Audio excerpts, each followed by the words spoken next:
Respeitável público, tudo bem com vocês? Sejam todos muito bem-vindos, todos muito bem-vindas ao primeiro vídeo do JetBrack em 2023. Estamos de volta aí das férias da Fórmula 1, a categoria de pouquinho em pouquinho vai aquecendo os motores para a próxima temporada, que vai começar agora em março. E nesse primeiro vídeo do canal, né, neste ano de 23, vamos fazer um guia, vamos fazer uma prévia, o que você pode esperar da Fórmula 1 em 2023. Então, eu separei aqui alguns tópicos que você deve ficar de olho nessa temporada da Fórmula 1. O que é de mais interessante, o que mudou, o que vem pela frente. Tudo isso você vai ver aqui no Guia da Fórmula 1 da temporada de 2023, aqui no JetBrack.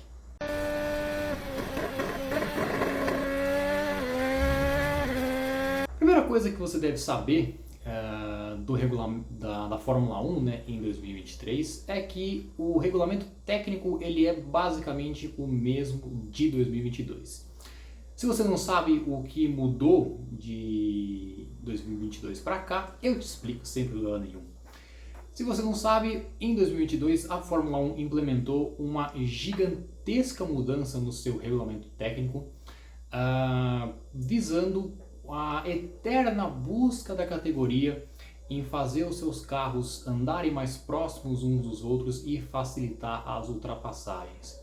Os carros agora, a partir, né, dessa nova era em 22, eles têm a sua demanda aerodinâmica proveniente por boa parte do efeito solo, que é um efeito aerodinâmico que depois eu até explico mais calma, mas basicamente são várias saias embaixo do carro, no assoalho do carro, que com a velocidade do ar eles acabam gerando pressão aerodinâmica e grudando os carros no chão, por isso tal do efeito solo.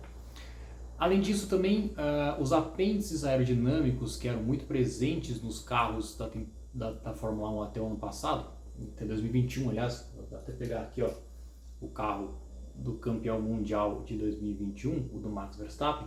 Se você ver, ele é cheio, especialmente aqui na frente, ele é cheio de apêndices aerodinâmicos. Você tem aqui a asa traseira que é bem proeminente, né, em apêndices aerodinâmicos. Todos esses apêndices foram eliminados dos carros em 2022 e você vê que a superfície, o chassi, a carroceria dos carros é muito mais limpa do que era até 2021. Tudo isso justamente para evitar que o carro que está perseguindo o carro, né, da frente sofra menos com a turbulência, com o ar sujo que a gente chama, e assim facilitar a disputa por posições. Para 2023, além também da questão da aerodinâmica, também os pneus e as rodas também foram modificadas. Os pneus eles agora têm os pneus com aro 18, né, então eles são bem maiores do que os pneus até então que existiam na Fórmula 1. Tudo isso, de certa forma, até que ajudou a categoria a melhorar as suas corridas. Os carros, de fato, eles agora conseguem andar um pouco mais próximos uns dos outros, mas essa questão da facilidade de ultrapassagens ainda está um pouco difícil e talvez vai demandar um pouco mais de atenção da FIA e da Liberty Media com relação a facilitar as ultrapassagens. Não foram raros os casos em que, mesmo com o DRS aberto, os carros não conseguiam fazer ultrapassagens em algumas corridas. Então é um ponto que talvez alguns ajustes possam ser feitos para melhorar isso.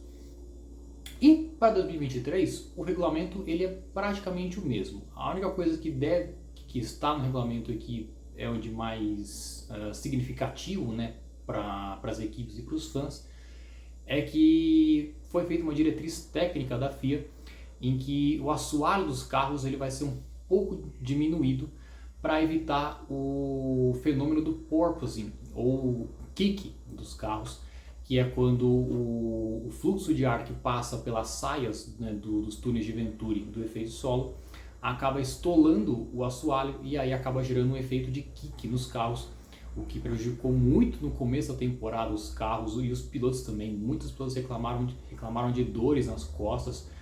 O caso mais emblemático foi o do Lewis Hamilton no GP do Azerbaijão, em que ele saiu claramente com muita dificuldade do carro, de tanta dor nas costas por conta dos kicks que o carro da Mercedes produzia naquele momento. Conforme a temporada foi passando, esses kicks foram diminuindo, mas ainda eles persistiam, e com essa diretriz técnica a FIA pretende eliminar de vez o porpoising da Fórmula 1. Sendo assim, já que o regulamento técnico não muda tanto, né, de 22 para 23, é de se esperar que a ordem de forças da Fórmula 1 que terminou 2022 acabe sendo muito parecida com a de 2023. Ou seja, a Red Bull já larga como favorita ao título mundial em 2023.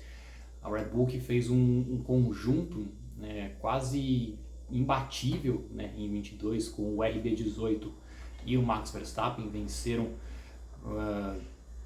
13 ou 15 corridas, não estou enganado, do campeonato em 22. Foi um conjunto que no começo do ano sofreu um pouco com confiabilidade, tinha alguns problemas de peso também, ele estava um pouco acima do peso limite, né, do regulamento. E aí a evolução do carro da Red Bull foi vindo aos poucos da temporada, e aí do meio do campeonato para frente só deu Red Bull, e o Verstappen ganhou com folga o seu segundo título mundial. E para 23 deve ser força constante ali no pelotão da frente. O Verstappen com certeza vai brigar pelo seu terceiro título mundial. Resta saber se Mercedes e Ferrari vão conseguir buscar, né, a equipe austríaca. A Ferrari, que largou tão bem, né, no ano de 2022, teve um bom carro, né, bem nascido, ali com o Charles Leclerc no começo do ano brigando, né, junto com o Verstappen pelo título mundial.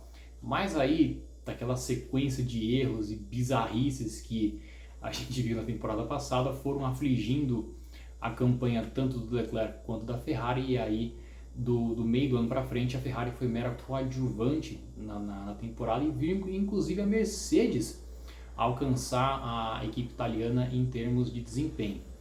A Mercedes, que por sua vez errou a mão claramente no carro de 22, ela que trucidou a concorrência desde o início da era híbrida da Fórmula 1 lá em 2014, que tinha vencido todos os campeonatos de construtores de 2014 até 2021, acabou perdendo a hegemonia, a sua dinastia em 22, e a expectativa é que os erros, né, que foram encontrados no W13 não se repitam no W14, que é o carro que a Mercedes vai mostrar ao mundo agora em fevereiro, para a disputa do Mundial de 2023.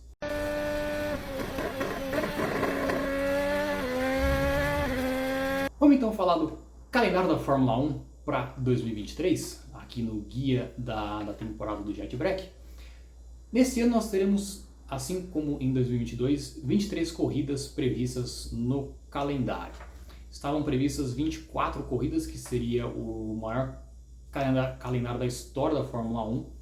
Só que o GP da China ele foi mais uma vez cancelado, né, pelas questões da pandemia de Covid-19 lá no país.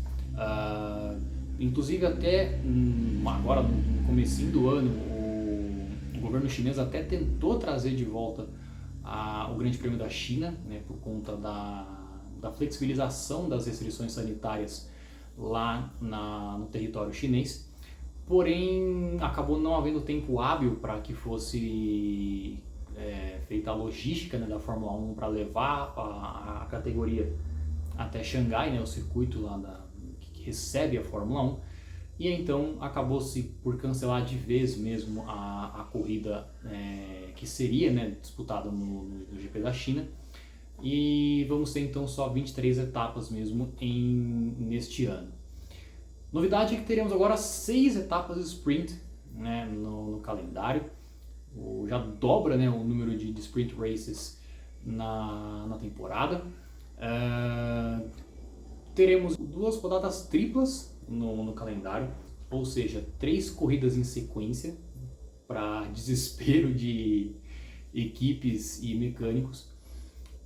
Nós teremos a primeira rodada tripla, nós teremos com os grandes prêmios de Imola, Mônaco e Espanha, nos dias 21 de maio, 28 de maio e 4 de junho, respectivamente, e uma segunda rodada tripla já na parte final do campeonato, com o Grande Prêmio do México, dos Estados Unidos, aliás, no dia 22 de outubro, Grande Prêmio do México no dia 29 de outubro e o GP de São Paulo, o GP do Brasil, no dia 5 de novembro. Teremos uma estreia no calendário da Fórmula 1 em 2023, que é o GP de Las Vegas, o tão aguardado, a nova joia do calendário da Fórmula 1, o GP nas ruas de Las Vegas, GP que passa pela Strip, né, onde tem ali os principais cassinos da cidade. A Fórmula 1, inclusive, que volta, né, a Las Vegas, ela já correu nos anos 80 lá na cidade americana, e vai ser a penúltima prova do calendário, no dia 18 de novembro. GP de Las Vegas, aliás, que faz parte dessas bizarrices, né, do calendário, que envolvem as distâncias entre uma etapa e outra. Né? O GP de Las Vegas, que tem como vai ser disputado um sábado, né, no dia 18 de novembro, vai ser a penúltima etapa, e na semana seguinte tem a última prova do ano em Abu Dhabi. Ou seja, você imagina levar o circo inteiro da costa oeste dos Estados Unidos até Abu Dhabi, cruzar o Oceano Atlântico inteiro, cruzar a África, cruzar a Europa, para chegar em Abu Dhabi na última prova do ano. É uma das bizarrices logísticas do calendário, assim como também as distâncias que vão ser percorridas entre o GP do Azerbaijão, no dia 30 de abril, e o GP de Miami na semana seguinte.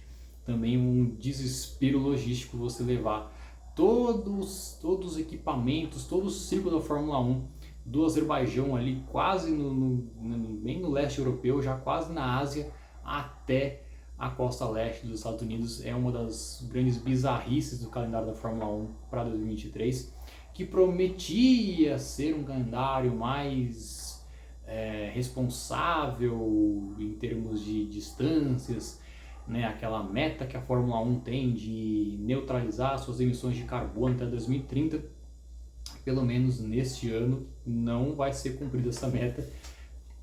Vamos ter distâncias aí muito longas, um calendário muito exaustivo. Ele tem sido alvo aí de muita reclamação de equipes, de pilotos e mecânicos especialmente, com o tamanho desse calendário na Fórmula 1.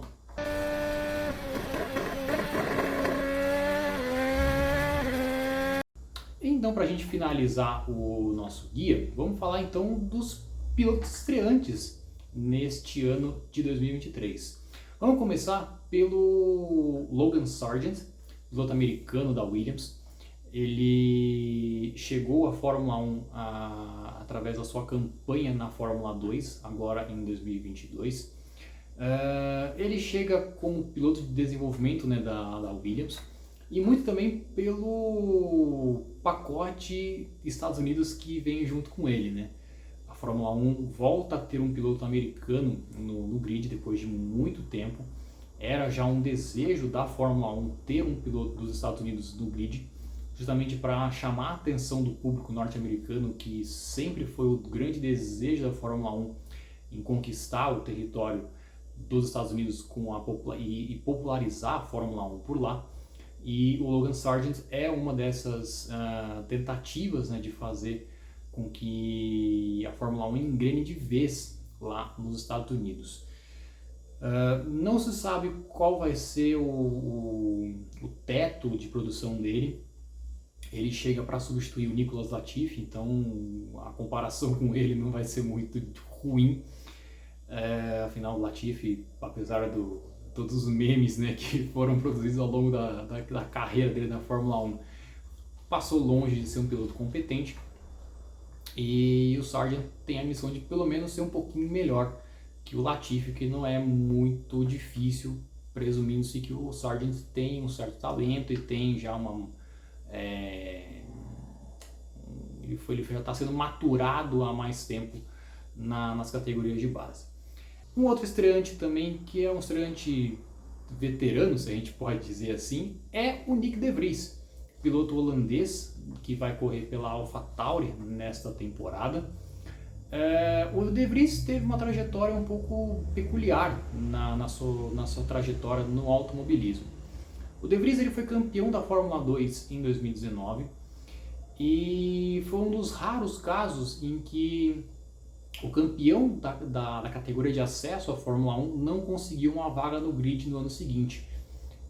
Desde a criação da antiga GP2, agora a Fórmula 2, tradicionalmente os campeões da categoria costumam subir para a Fórmula 1 no ano seguinte.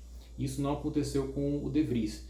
Ele acabou sendo preterido por outros pilotos, né, na Fórmula 1 e teve que se reencontrar em outras categorias. Ele foi então disputar a Fórmula E, foi campeão da Fórmula E pela Mercedes e desde então ele tem sido piloto de testes da Mercedes. E em 2022 ele fez bastantes testes com as equipes clientes da Mercedes e com a de fábrica.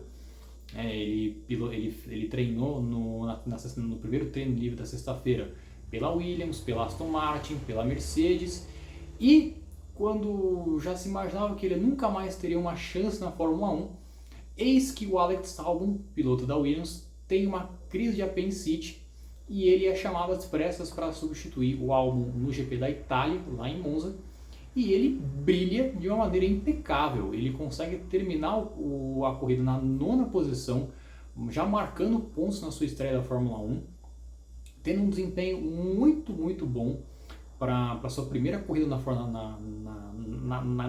vida, né, na carreira da Fórmula 1. E isso chamou a atenção, né, de todo o paddock. E acabou surgindo, né, um espaço no grid na AlphaTauri, né, com a saída do Pierre Gasly, e a Red Bull foi lá então, pegou o De Vries para correr pela AlphaTauri. Ele vai ser companheiro do Yuki Tsunoda e resta saber o que ele vai fazer. E o terceiro estreante, que é o mais badalado e também o mais pressionado deles, é o Oscar Piastri. É um piloto australiano que vai correr pela McLaren no lugar do Daniel Ricciardo, que chega à Fórmula 1 com uma pompa que poucos pilotos chegaram na sua temporada de estreia. O Piastri ele foi campeão da Fórmula 3 em 2020 e campeão da Fórmula 2 em 2021.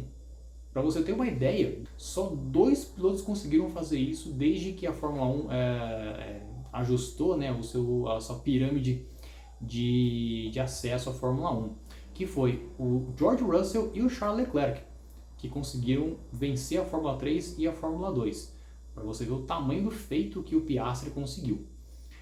Então, ele também acabou tendo o mesmo destino do Nyck de Vries. Ele foi campeão na Fórmula 2, mas não teve vaga na Fórmula 1 para 2022. Então, ele ficou a temporada passada como piloto de testes da Alpine, com a expectativa que ele já assumisse uma vaga no time francês a partir deste ano. Acontece que no meio do ano passado houve aquela confusão absurda, né, entre o Piastri e a Alpine, que se iniciou com a saída do Fernando Alonso da Alpine para a Aston Martin. A Alpine anunciou o Oscar Piastri como piloto da equipe para 2023. O Piastri foi no Twitter e desmentiu o assunto. A situação foi para um comitê de interpretação de contratos da FIA, já que o Piastri tinha um contrato com a McLaren já assinado para 2023. A FIA deu o veredito final para a McLaren e aí então o Piastri foi anunciado de fato como piloto da equipe inglesa e ele então vai correr ao lado do Lando Norris nesta temporada. Tudo isso que envolveu o Piastri em 2022 já coloca uma pressão gigantesca em cima dele. Primeiro que ele substitui um dos pilotos mais carismáticos e mais talentosos que a Fórmula 1 viu nos últimos anos, que é o Daniel Ricciardo. A gente sabe que o Ricciardo teve temporadas muito ruins, né, desde que ele chegou na McLaren. Teve aquele ponto alto que foi a vitória dele em Monza em 21, mas ele em nenhum momento conseguiu mostrar o talento que ele tinha na equipe inglesa. Foi demitido da McLaren, dando lugar então ao Piastri. E assim, para o Piastri, ele já tem que a barrinha dele já está lá em cima, porque se ele não entregar resultados logo no começo do ano, já vai haver questionamentos, já vai haver comparação com o Daniel Ricciardo, e sabe lá o que pode acontecer com a carreira dele, né? Se ele vai ter cabeça para conseguir lidar com essa pressão e brigar pau a pau com o Lando Norris. Agora, se ele conseguir logo de cara também já entregar resultados, aí a McLaren com certeza já tem uma dupla de pilotos extremamente talentosa e jovem, né, para os próximos anos. O Norris, ele já está há alguns anos na Fórmula 1, mas é super garoto ainda, não tem nem 25 anos. O Piastri também é novinho, e aí com isso a McLaren teria uma dupla muito jovem e muito talentosa pelos próximos anos, quem sabe para lutar por vitórias e por títulos mundiais.